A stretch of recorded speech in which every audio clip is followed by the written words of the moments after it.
तो हमारा आज का टाइटल है एस्केप स्पीड या कहा जाता है escape velocity. What is this escape speed? It is can be defined as the minimum amount of speed that must be required या with which an object must be projected so that it escapes earth gravitational field. कि अगर किसी object को आप जमीन से फेंकने वाले हैं तो कम से कम कितनी स्पीड से फेंकना पड़ेगा कि वो अर्थ की ग्रेविटेशनल फील्ड से दूर चला जाए। तो ऐसी स्पीड को हम लोग क्या कहते हैं? Escape speed. तो चलिए डिफाइन करते हैं हम लोग इसको इस तरह से, minimum amount of speed with which an object must be projected. An object must be projected so that it escapes Earth's gravitational field is called as escape speed। ठीक है, इसको हम लोग क्या कहते हैं? Escape speed for that planet, for the earth, इस तरह से उसको कहा जाता है। अब देखो उसको डिराइव कैसे करेंगे।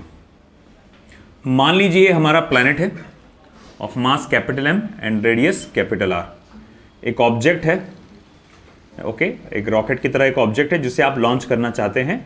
अब उसको आप कहां भेजना चाहते हैं? To the infinity. आप उसे इंफिनिटी में भेजना चाहते हैं। तो मैं आपसे पूछूंगा, work done by external force in projecting an object from the surface of the earth to the infinity. Work done in projecting an object of mass small m from earth to the infinity is. तो एक छोटा सा object है जिसका मास small m है, उसे आप यहां से इंफिनिटी पे भेजना चाहते हैं। तो वर्क डन का फॉर्मूला क्या रहेगा? तो वो रहेगा G capital M small m upon capital R।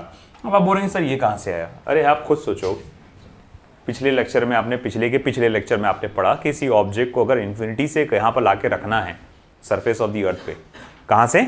Infinity से सरफेस ऑफ द अर्थ पे लाके रखना है, तो उसके लिए वर्क डन कितना करना पड़ता है? Minus GMM upon are capital R, है ना। अब उसका उल्टा करना है आपको, सरफेस से आपको इंफिनिटी पे भेजना है, तो उसका फिर आंसर क्या आ जाएगा? GMM अपॉन आर, है ना। तो भैया अब ऐसा है कि यहां पर ये आप जब वर्क करते हैं उससे क्या होता है? Work is a form of energy. तो जब आप ये वर्क कर रहे हैं सैटेलाइट पे तो उससे क्या हो रहा है? तो बोले सैटेलाइट इससे क्या हो रहा है? बाहर निकल रहा है।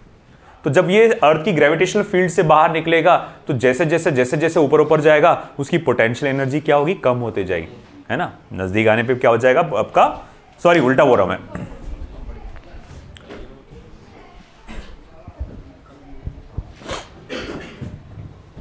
एच बढ़ेगा, ग्रेविटेशन, हाँ बोल सकते हैं, या फिर चलो ठीक है एक ये बोल सकता है कि जैसे जैसे वो दूर जाएगा तो ग्रेविटेशनल फील्ड का असर क्या होगा? कम होता जाएगा। ग्रेविटेशनल फील्ड का असर कम होता जाएगा। फिर जैसे ही वो ग्रेविटेशनल फील्ड की बाहर निकल जाएगा वो, तो हम कहेंगे कि उसने क्या किया? आपका ग्रेविटेशनल फील्ड को एस्केप कर लिया। तो हम क्या देखते हैं कि भैया ठीक है, आप जो उसको वर्क कर रहे हो, आप जो उसको एनर्जी दे रहे हो, वो काहे में कन्वर्ट हो रही है? तो मैं बोलूंगा देखो ऊपर मोशन कर रहा है ना, कोई भी चीज जब मूव करती है तो उसके पास कौन सी एनर्जी होती है? Kinetic energy. तो आप जो वर्क कर रहे हो उससे उसको रॉकेट को या ऑब्जेक्ट को क्या मिल रही है? Kinetic energy. और वो काइनेटिक एनर्जी उसको क्या कर रही है? ग्रेविटेशनल फील्ड के बाहर उसको ले जाके फेंक दे रही है।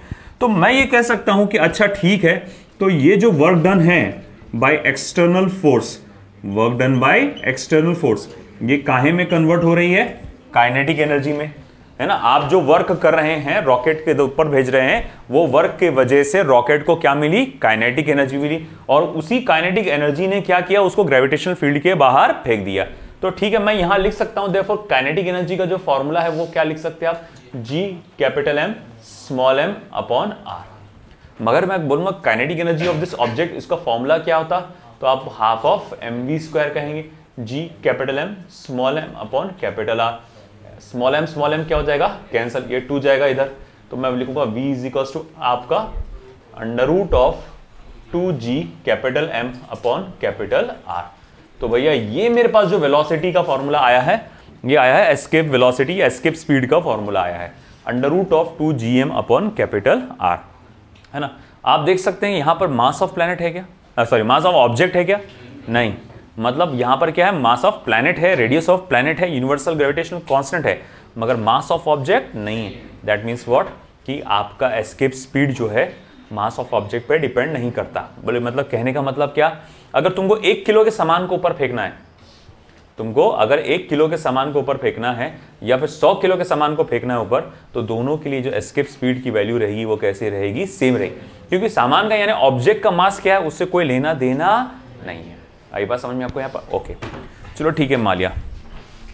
तो अब जैसा कि मैं जानता हूं, सिंस इसे इक्वेशन नंबर 1 दे देता हूं मैं, तो since small g is equal to capital GM upon R square, तो आर को इधर लेके आ जाओ, small g into capital R GM upon capital R, ठीक है।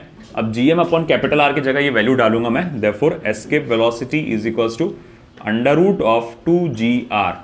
ये मेरे पास एस्केप वेलोसिटी का दूसरा फॉर्मूला आ जा रहा है ना, एस्केप वेलोसिटी का मैंने दूसरा फॉर्मूला लेके आया। अब देखो यहां पर also mass is equal to density into volume होता है, mass is equal to density into volume. तो डेंसिटी इंटू वॉल्यूम, वॉल्यूम को क्या लिख सकते हैं अपन, 4/3 पाई कैपिटल आर क्यूब, आया ना। तो मैं ये चीज यहां इक्वेशन नंबर 1 में डाल देता हूं। तो देयरफॉर फ्रॉम 1 मैं एस्केप वेलोसिटी का जो फॉर्मूला है ऐसा भी लिख सकता हूं। तो आप ये हो जाएगा under root 2 capital G R और M की वैल्यू डालेंगे आप रो 4/3 पाई R क्यूब। अब देखो यहां पर क्या होगा, ये R और ये एक R कैंसिल हो जाएगा, इसमें से बचेंगे 2 R। तो ये फॉर्मूला ऐसा कुछ बचेगा आपका under root of 2 4 8 8 pi R rho R square rho G upon 3। 8 देखो 2 4 8 और ये पाई और ये R स्क्वायर रो कैपिटल G और ये नीचे वाला डिनोमिनेटर में आ गया 3। ओके, अब इन केस अगर मैं यहां से R स्क्वायर को बाहर निकाल लेता हूं तो V इज इक्वल टू क्या रह जाएगा, R 8 पाई रो कैपिटल G अपॉन 3। तो ये क्या हुआ बेटा सिचुएशन, इन केस मैंने यहां पर R स्क्वायर को रूट के बाहर निकाल लिया। ओके, अगर सपोज करो मैंने यहां से देखो 8 को क्या लिख सकते हैं आप, 4 2 8 होता है, तो मैं 4 को बाहर निकाल सकता हूं। तो फिर ये हो जाएगा escape speed is equal to 2 times of R 2 pi rho capital G upon 3, है ना, twice R 2 pi rho capital G upon 3। This is the escape speed, ठीक है। Equation number sorry it's 3। Okay, तो मेरे पास ये एस्केप स्पीड के 3 फॉर्मूले आ गए। एक है in terms of mass of the planet, एक है in terms of acceleration due to gravity of the planet, और एक है in terms of density of the planet, है ना। अब यहां पर हर जगह आप देखो कि वो रेडियस को किस तरह से प्रोपोर्शनल है। यहां पर रेडियस के रूट को इनवर्सली प्रोपोर्शनल है, यहां रेडियस के रूट को डायरेक्टली प्रोपोर्शनल है, यहां पर डायरेक्टली रेडियस को प्रोपोर्शनल है ना। इसके हिसाब से आपके ग्राफ बनते हैं, यहां याद रखना। आप अगर मान लो इतना माहिर हो गए कि आप ग्राफ बना सको, तो अब अगर मैं यहां पर एस्केप वेलोसिटी वर्सेस रेडियस का ग्राफ बनाऊं यहां पे, है ना, तो वो तो इनवर्स है रिलेशन, तो ऐसा आ जाएगा। यहां पर अगर आप एस्केप वेलोसिटी वर्सेस इसका ग्राफ बनाओगे अगर आप रेडियस का, तो वो आएगा ऐसा, है ना, रूट का ऐसा आता है। यहां पर आप एस्केप वेलोसिटी वर्सेस आर का ग्राफ बनाओगे तो वो तो सीधा आएगा। यहां पर क्या है, यहां m कांस्टेंट बोलना पड़ेगा, यहां पर क्या बोलना पड़ेगा, स्मॉल g कांस्टेंट है, और यहां क्या बोलना पड़ेगा, डेंसिटी कांस्टेंट है। यहां से बहुत सारे क्वेश्चंस बन के आते हैं एमसीक्यू के। यहां पर आप देख सकते हैं कि ये जो आपको डेंसिटी के फॉर्म में फॉर्मूला कभी ये वाला भी पूछ लेता है, कभी ये वाला भी पूछता है, और कभी कभी ये वाला भी पूछ सकता है आपको। तीनों में से कोई भी डेंसिटी वाला फॉर्मूला ऑप्शन में कोई भी डाल के दे सकता है आपको कि पता लगाओ कौन सा सही रहेगा करके, ठीक है। लिखो फटाफट।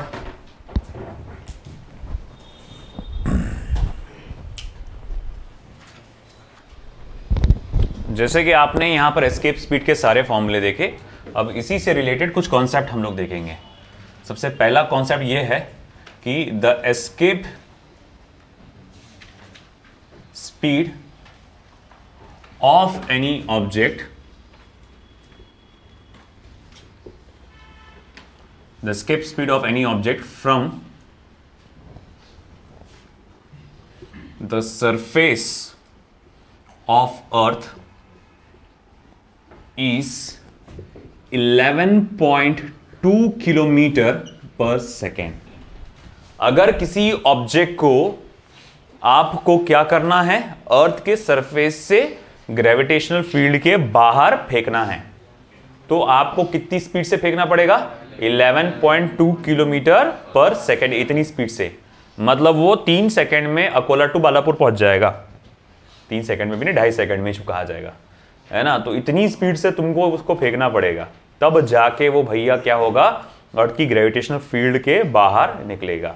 ठीक है, ये अर्थ के लिए बात चल रही है कि अगर मैं यहां पर मास ऑफ अर्थ डाल देता हूं 6 × 10⁻24 किलोग्राम, रेडियस ऑफ अर्थ डाल देता हूं 6400 किलोमीटर, कैपिटल जी की वैल्यू डाल दो 6.67 × 10⁻11 आप डालो, या फिर ये स्मॉल जी की वैल्यू 9.8 डालो, यहाँ आसान जाता है जनरली, स्मॉल जी की वैल्यू 9.8 डालो और 6400 किलोमीटर डाल दो, सॉल्व कर लो, तो आप देखेंगे कि भैया वो प्लेनेट अर्थ के बाहर पहुंच जाता है। एक और कॉन्सेप्ट है, बहुत जबरदस्त कॉन्सेप्ट है, the planet where atmospheric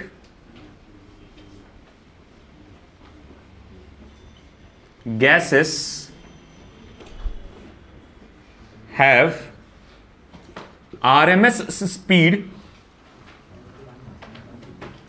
greater than escape speed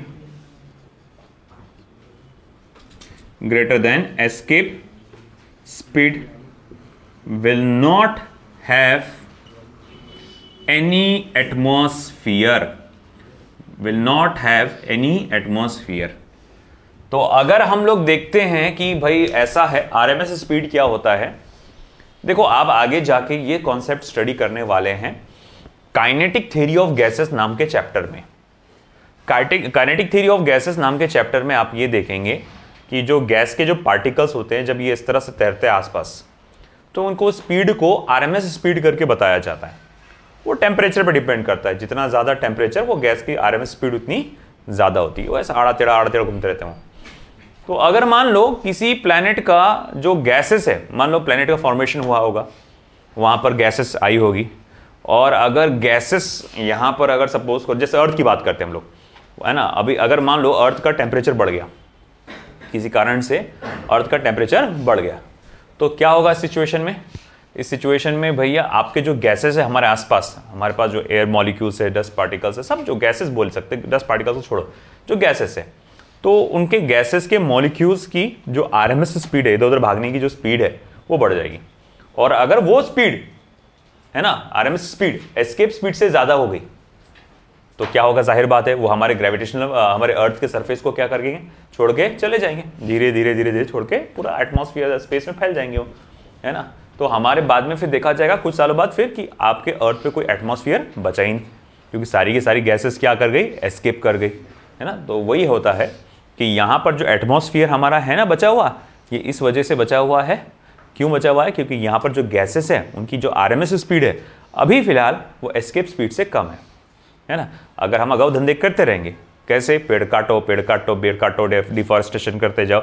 एक मामूली सी बात सोचता है, हर कोई सोचता है मेरे घर का एक पेड़ काटने से क्या हो रहा है। जैसे फॉर एग्जांपल यहाँ इतना अच्छा पेड़ यहाँ पर लगा हुआ है, अच्छा छाव है, सब है, उधर भी एक अच्छा पेड़ है। अब आगे जाके जब ये प्लॉट वाले सोचेंगे कि भैया इतना अच्छा पेड़ है, जन दो हटाओ, मेरे प्लॉट में आ रहा, इसको कटवा दो, है ना। तो भैया वो कभी कभी उस किसी और ना किसी प्लॉट में वो भी आएगा, ऐसे ही करते करते सब काटते चले जाएंगे।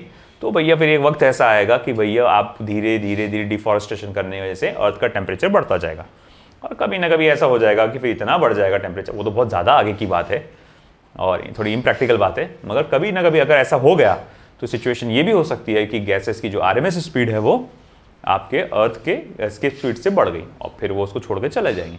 फिर no atmosphere, no oxygen, no nitrogen, कुछ नहीं यहाँ पर, है ना, बिल्कुल मून जैसा मामला हो जाएगा। ठीक है, तो ये देखो आप ये लिख लो पूरा पॉइंट।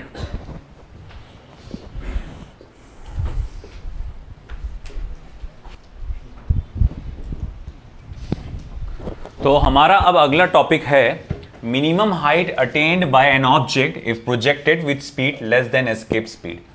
अब अगर मैं मान लो कि किसी ऑब्जेक्ट को एस्केप स्पीड्स की वैल्यू से ऊपर थ्रो करता हूं तो वो चला जाएगा, और जाहिर बात है अगर मेरी जो स्पीड है लॉन्चिंग स्पीड या प्रोजेक्शन स्पीड एस्केप स्पीड से कम है तो क्या होगा, ऊपर जाएगा और ऊपर जाके वो वापस आ जाएगा। तो भैया ये ज्यादा से कम कितनी हाइट तक जा सकता है ऊपर, है ना, आपको वो पता लगाना है। मैक्सिमम हाइट जो वो ट्रैवल करेगा वो हमको पता लगाना है, कम से कम नहीं, मैक्सिमम हाइट जो हमको, मैक्सिमम नहीं, minimum height, sorry, minimum height जो अटेन करेगा हमको वो पता लगाना है। कैसे पता लगाएंगे, बहुत आसान है, सिंपल है। आपको करना क्या है कि भैया law of conservation of energy लगाना है। यहाँ पे मैं हमेशा बोलता हूँ जब भी दो पोजीशंस इन्वॉल्व हो, उसमें स्पीड का ताल्लुक है, आ जा रहा है, तो आप law of conservation of energy लगाइए। तो मैं लिखूंगा by law of conservation of energy, by law of conservation of energy, law of conservation of energy लगाइए। Total energy at A is equals to total energy at B. जो total energy at A है वो total energy at B के बराबर रहेगा। मान लो जब आपने ऊपर थ्रो किए थे तो उसकी स्पीड v थी, और ये v जो है एस्केप स्पीड से कैसा है बेटा, कम है, ये याद रखना है आपको। तो ये इक्विवेलेंट हो जाएगा kinetic energy at A, potential energy at A, kinetic energy at B, potential energy at B. अब काइनेटिक एनर्जी एट ए क्या रहेगा, आप कहेंगे सर वो तो रहेगा half of M V square, आपने v वेलोसिटी से फेंके ना उसको ऊपर, तो half of M V square. अच्छा, पोटेंशियल एनर्जी क्या रहेगा, minus G M M upon capital R, minus G M M upon capital are. Okay चलो मान लिया।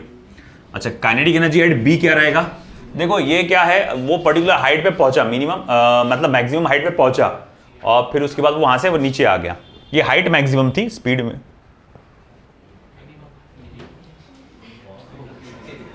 मिनिमम हाइट कहां से आएगा यार, ये वही तो गलत ही लिख दिया मैंने,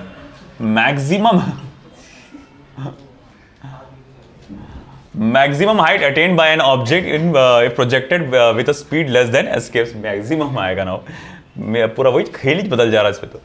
तो खैर ठीक है, मैक्सिमम हाइट जो है आपका वो कितना है, आपका h है।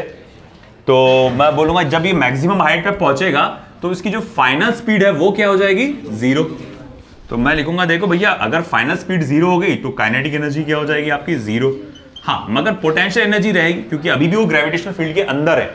अगर ग्रेविटेशनल फील्ड के बाहर होता तो कोई पोटेंशियल एनर्जी ना होती, मगर अंदर है तो पोटेंशियल एनर्जी रहेगी, और कितनी रहेगी, minus G M M upon R plus H. चलो ठीक है, मान लिया। अब ऐसा एक काम करो, इसको उधर लेके चले जाओ। तो मैं यहां लिखूंगा therefore half of small M V square, ये इसको उधर लेके गया मैं, G capital M small M upon capital R, minus G capital M small M upon R plus H. तुमको नहीं लगता यहां से स्मॉल एम कॉमन निकलेगा और वो क्या हो जाएगा, कैंसिल हो जाएगा, है ना। अब अगर स्मॉल एम कॉमन निकल के कैंसिल हो जाएगा तो फिर बचेगा क्या, तो वो बचेगा वी स्क्वायर अपॉन 2, और मैं क्या कर रहा हूं, इसको यहां से जी एम को कॉमन निकाल रहा हूं। तो जी कैपिटल एम को मैंने कॉमन निकाला, बचा क्या, 1 upon R minus 1 upon R plus H. फिर मैं लिखूंगा therefore V square upon 2 is equals to G capital M, cross multiply करो, R plus H minus R upon R into R plus H, ये और ये क्या हो जाएगा, पार्ट कैंसिल हो जाएगा। फिर हो गया ठीक है, V square is equals to, ये 2 को उधर भेजो, ट्वाइस जी एम एच, ये कैपिटल आर को इधर ला लो इसके नीचे, अपॉन आर प्लस एच। अब ऑफकोर्स आपने ये देखकर सोचा होता यार देख अगर यहाँ आर स्क्वायर आ जाता तो ये एस्केप स्पीड का फॉर्मूला बन जाता, है कि नहीं। अगर देख यहाँ आर है ना अभी, अगर आर स्क्वायर होता तो एस्केप स्पीड, देखो एस्केप स्पीड का formula under of 2 GM upon R square है कि नहीं है। तो अब कैसा करेंगे, निकालो, जबरदस्ती निकालो। तो मैं बोलूँगा ठीक है, V square is equals to 2 GM R square 1 plus H upon capital R. ठीक है, अब ये फॉर्मूला कुछ ऐसा हो गया।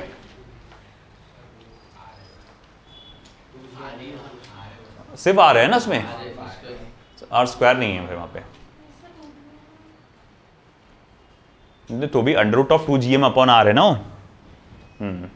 इसको ऐसे मेंटेन करना पड़ेगा फिर, मगर फिर उसमें आंसर में स्मॉल जी हो जाएगा, बट उसमें हमको जो आंसर चाहिए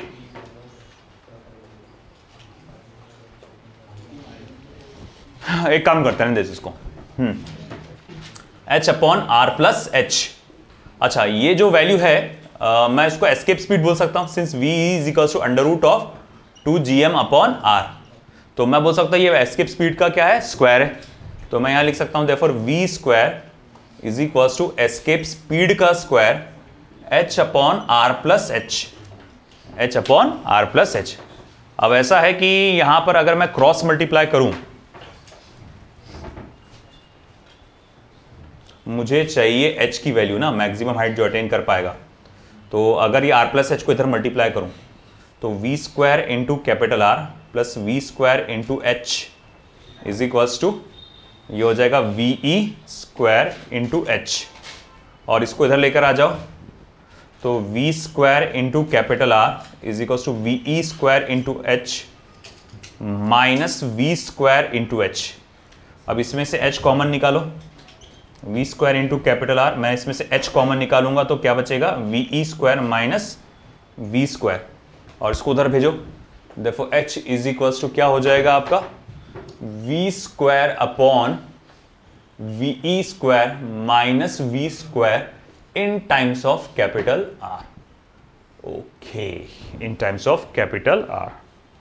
एक बार चेक कर लो, सही है, v square upon VE square minus v square in times of capital R, ये आएगा फॉर्मूला। देख लो अच्छे से, ये यहाँ पर आर स्क्वायर नहीं आएगा, यहाँ पर ये वाला पार्ट मैंने कर दिया ना, ठीक। हाँ, वो रिपीट कर डाला मैंने बस। ओके, ये रिपीट हो गया, वो अपन ने करेक्शन किए थे। तो under root of 2gm upon R को अपन ने VE स्क्वायर लिखे, ये h upon R plus H जैसे कि वैसी, आर प्लस एच को इधर मल्टीप्लाई, h को इधर मल्टीप्लाई किया, फिर उसके बाद इस वाले टर्म को, h वाले टर्म को इधर भेजा, और ये ऐसा आंसर आया। हमारे लिए मायने रखता है ये, आप इस फॉर्मूले को डायरेक्टली भी याद रख सकते हैं, ये सिर्फ एक कैसा आया उस चीज को देखने के लिए था, बट आपको मेन जो मायने रखता है वो डायरेक्ट फॉर्मूला याद मायने रखता है। लिख लो।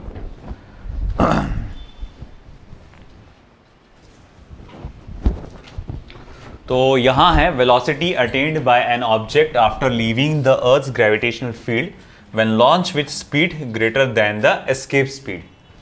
मामला क्या है कि देखो भैया, ये अर्थ सरफेस है, यहां से एक ऑब्जेक्ट को आप ऊपर फेंक रहे हैं विथ स्पीड v। ये जो v स्पीड है ये एस्केप स्पीड से ज्यादा है, तो जाहिर बात है कि वो बाहर जब जाएगा तो वो आजाद हो जाएगा, ग्रेविटेशनल फील्ड से वो आजाद हो जाएगा। मगर पॉइंट ये है कि जब वो ग्रेविटेशनल फील्ड से आजाद होगा उस वक्त उसकी स्पीड क्या होगी। क्योंकि क्या होता है कि जैसे आप अर्थ सरफेस से लॉन्च करते हैं, जैसे जैसे ग्रेविटेशनल फील्ड की बाउंड्री के पास जाते हैं आपकी स्पीड थोड़ी सी कम होते चली जाती है, क्योंकि लगातार ग्रेविटेशनल पुल है ना, आपको ग्रेविटेशनल फील्ड आपको लगातार अंदर की तरफ खींचने की कोशिश कर रहा है, जिसकी वजह से आपकी स्पीड लगातार कम होते रहती है। तो जैसे जैसे जैसे जैसे जैसे आप ऊपर ऊपर जा रहे हैं, आप क्या देखते हैं, आपकी स्पीड कम होती जा रही है। जैसे ही आपने बाउंड्री क्रॉस कर दी तो अब आपकी स्पीड क्या होगी वो पूछ रहा है वो। तो चलो अब देखते हैं कैसे कैलकुलेट करेंगे। बहुत आसान है, बिल्कुल पहले की तरह। ये पॉइंट ए और ये पॉइंट बी। तो फिर से मैं क्या करूंगा, law of conservation of energy लगाऊंगा, law of conservation of energy. तो जस्ट मैं once again law of conservation of energy का यूज करूंगा यहां पे। तो मैं कहूंगा total energy at A is equals to total energy at B. अच्छा ठीक है, total energy at A is equals to total energy at B, मतलब वही हुआ kinetic energy at A plus potential energy at A is equals to kinetic energy at B plus potential energy at B. अच्छा ठीक है, चलो kinetic energy at A क्या होगा, तो half of small M V का स्क्वायर। अच्छा, potential energy at A का क्या होगा value, minus G capital M small M upon capital R. अच्छा, काइनेटिक एनर्जी एट बी कितना होगा, तो आप कहेंगे हाफ ऑफ एम। मान लो जब ये यहां से बाहर निकला ग्रेविटेशनल फील्ड को जब उसने क्रॉस किया तब उसकी स्पीड v डैश थी, तो मैं बोलूंगा v डैश का स्क्वायर। क्या बोल सकते हैं? v डैश का स्क्वायर। और ub की वैल्यू क्या आ जाएगी? तो बोले देखो आप जो है ना ये जो बात कर रहे हैं, यहाँ ग्रेविटेशनल फील्ड एंड हो गया, वहां ग्रेविटेशनल फील्ड एंड हो गया, और जहां पर कोई कंजर्वेटिव फोर्स नहीं होता वहां पोटेंशियल एनर्जी नहीं होती। बात समझ में आ रही है क्या आप?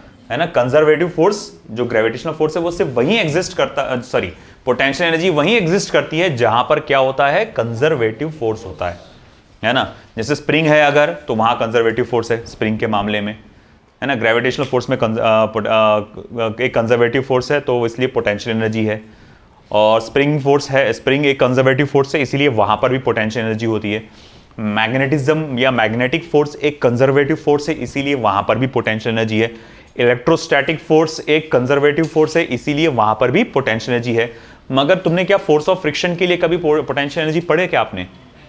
फोर्स ऑफ फ्रिक्शन में नहीं, फोर्स ऑफ फ्रिक्शन में मैंने कोई पोटेंशियल एनर्जी पढ़ा ही नहीं। क्यों? क्योंकि वो नॉन कंजर्वेटिव फोर्स है ना। अगर एक अप्लाइड फोर्स के लिए पोटेंशियल एनर्जी कभी नहीं पढ़ेंगे क्योंकि अप्लाइड फोर्स एक नॉन कंजर्वेटिव फोर्स है। तो वैसे ही बेटा यहां पर तो ग्रेविटेशनल फील्ड एंड हो गई ना, कंजर्वेटिव फोर्स एंड हो गया, तो अब यहां पर अगर कंजर्वेटिव फोर्स एंड हो गया तो पोटेंशियल एनर्जी जीरो हो जाएगी, तो भैया यहां पोटेंशियल एनर्जी क्या हो जाएगी? जीरो।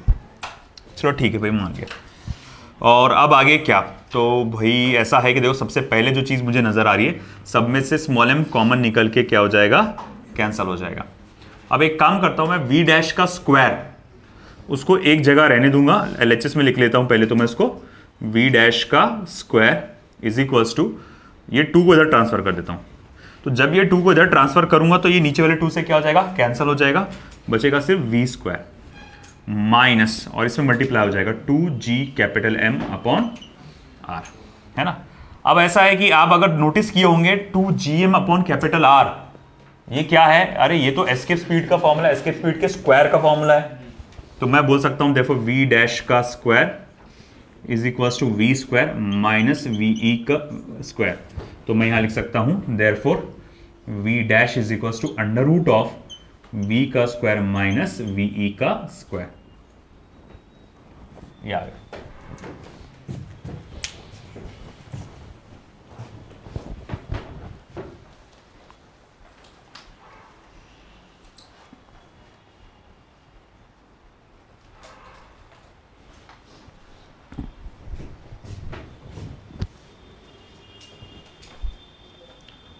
अगला कंसेप्ट है ब्लैक होल।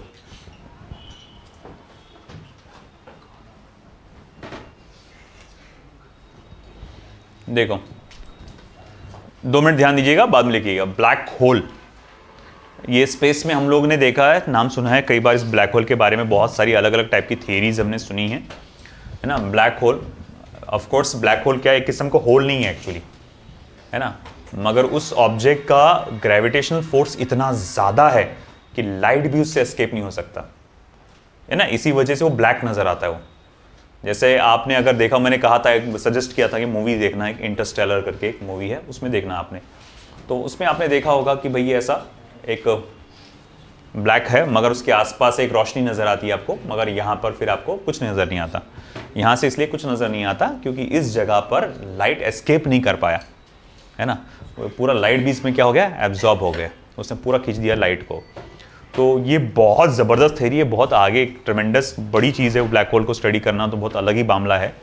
मगर ये ब्लैक होल बनता कैसे? ब्लैक होल बनता है, बहुत बार बनता है, जब स्पेस में जब हम लोग देखते हैं कि जब स्टार्स आपस में टकराते हैं, टकराने की वजह से, जब कोलिजन की वजह से, या फिर जिसको हम लोग कहते हैं कि भाई वो डेड हो जाता है धीरे धीरे आपका जो कहा कोई स्टार, तो उसके बाद वो ब्लैक होल में कन्वर्ट होता है।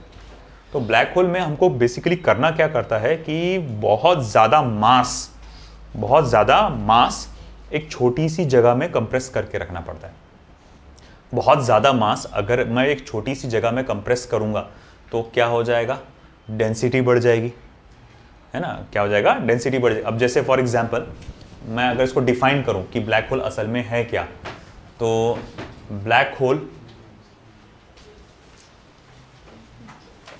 is an object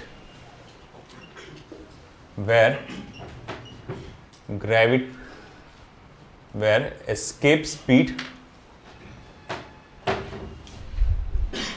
is equal to the speed of light, क्योंकि दुनिया की सबसे फास्टेस्ट चीज है ना, दुनिया की जो सबसे फास्टेस्ट चीज हम लोग जो जानते हैं वो लाइट है। हालांकि कभी बीच में साइंटिस्ट ने कहा था कि न्यूट्रिनोज उससे भी ज़्यादा फास्टर ट्रैवल करते हैं, मगर उस थ्योरी को मैंने ना डिटेल में पढ़ा, ना उसके बारे में मैंने ज़्यादा कुछ सुना बाद में। मगर अभी जहाँ तक हमारी जानकारी हमारे जो सिलेबस में है, पूरे यूनिवर्स की सबसे फास्टेस्ट चीज़ जो मानी जाती है वो लाइट है। ये फालतू मत ले लेके आ जाना, सोच उससे भी ज़्यादा तेज़ है करके, है ना, ये फालतू बातें मत लेके आना है ना। बोले लाइट पहुँचने से पहले मेरी सोच ब्लैक होल पे पहुँच गई। अरे क्या रे, कुछ भी है ना, कुछ भी लेके आ जाते बने। बोला यार ये कोई फिजिकल चीज़ है क्या, सोच कि यहाँ से वहाँ जाएंगी करके, कोई फिजिकल चीज़ है क्या, तो सोच को देख सकता क्या तो खैर वैसे तो लाइट सबसे जो फिजिकल चीज़ जो सबसे ज़्यादा फास्टेस्ट जा सकती है वो है लाइट, है ना। अब अगर ठीक है लाइट सबसे ज़्यादा फास्टेस्ट चीज़ है, और मैं कह रहा हूँ किसी प्लैनेट का एस्केप स्पीड जो है वो स्पीड ऑफ लाइट के बराबर, speed of light in vacuum को c से रिप्रेजेंट करते हैं। तो फिर अगर ऐसी बात है तो एस्केप स्पीड का जो फॉर्मूला होता है c is equal to under root of 2gm upon r हो जाएगा, under root of 2gm upon r। मतलब सिंपली आपको करना क्या था, एस्केप स्पीड की जगह भाई आप क्या कर रहे हैं वहाँ पर, है ना, आप c की वैल्यू डाल दे रहे हैं। फिर चलो उसको स्क्वायर करो तो c square is equal to twice gm upon capital R। तो capital R is equal to फिर क्या हो जाएगा, ट्वाइस gm अपॉन c का स्क्वायर। तो ये हमें देगा कि किसी प्लैनेट को ब्लैक होल बनने के लिए कितना रेडियस लेना पड़ेगा।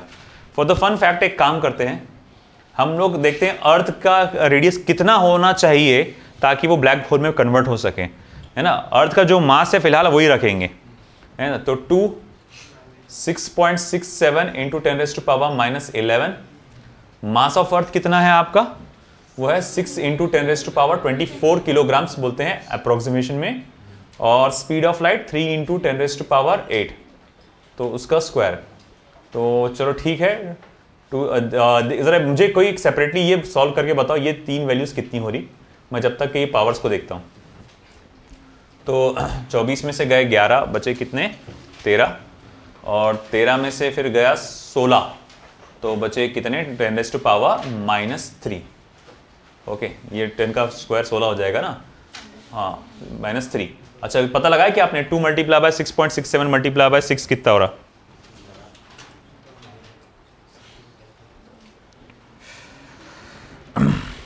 To multiply by 6.67 multiply by 6, ये आ जाएगा 80.04 डिवाइड बाय 3, 9 सॉरी हाँ 9, तो फिगर हो गया 80.04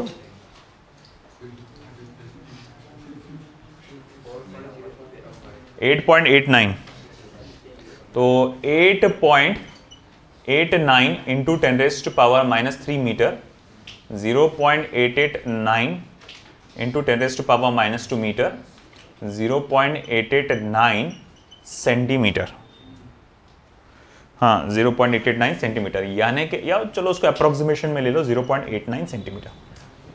मतलब क्या है, तुम अर्थ देख रहे हो ना कितना बड़ा है अपना अर्थ, 6400 किलोमीटर का रेडियस है। कंप्रेस करो फोर्स लगा के चारों तरफ से, करो करो करो करो करो करो करो, और फाइनली है ना उसका रेडियस कितना होगा 0.89, शायद इतना, है ना। तो जिस वक्त ये सिचुएशन आ गई उस पर इतना फोर्स लग कर होगा, वो पॉसिबल है, ऐसा नहीं कि चलो ऐसा कैसे पॉसिबल, अरे भाई यूनिवर्स में हो रहा है, अर्थ से बड़े बड़े प्लेनेट, उससे भारी भारी मास के प्लेनेट कंप्रेस होकर ब्लैक होल में कन्वर्ट हो रहे हैं, है ना। आप खुद देखो इतना बारीक जब हो जाएगा अर्थ, है ना, तब वो कन्वर्ट हो जाएगा ब्लैक होल में, है ना। तो वो इतना बड़ा रहता तो वो क्या होता है, वो चीज़ों को एब्जॉर्ब करते रहता ना, है ना, बढ़ते चले जाएगा सिचुएशन, है कि नहीं। तो इस तरह से जैसे कि बहुत हाल ही में बोलते कि हमारी गैलेक्सी और हमारी पड़ोस की गैलेक्सी बहुत ही जल्द आपस में टकराने वाली है ना। अब बहुत ही जल्द, यूनिवर्स का बहुत ही जल्द बोले तो बिलियन ऑफ ईयर्स है ना। मतलब हम तो भाई बिल्कुल भी देखने नहीं वाले, तब तक हमारे सिविलाइजेशन का एग्जिस्टेंस रहेगा कि नहीं रहेगा वो भी बोल के नहीं आता, वो कब होगा क्या होगा पता नहीं, बस वो जो गैलेक्सीज इस तरह से करीब आ रहे है ना, वो जब होगा ऐसा इस तरह से गैलेक्सीज आएंगे आपस में मिक्स होकर, फिर वो ब्लैक होल का फॉर्मेशन होगा यहाँ बीच में सेंटर में, जब गैलेक्सीज आपस में टकराएंगे वो बहुत देर की बात है। वो क्या होगा कैसे होगा, बहुत ज़बरदस्त चीज़ है वो। खैर, तो हम लोग ने ब्लैक होल के बारे में स्टडी किया। ओके, चलो लिख लो ये सब पार्ट पूरा।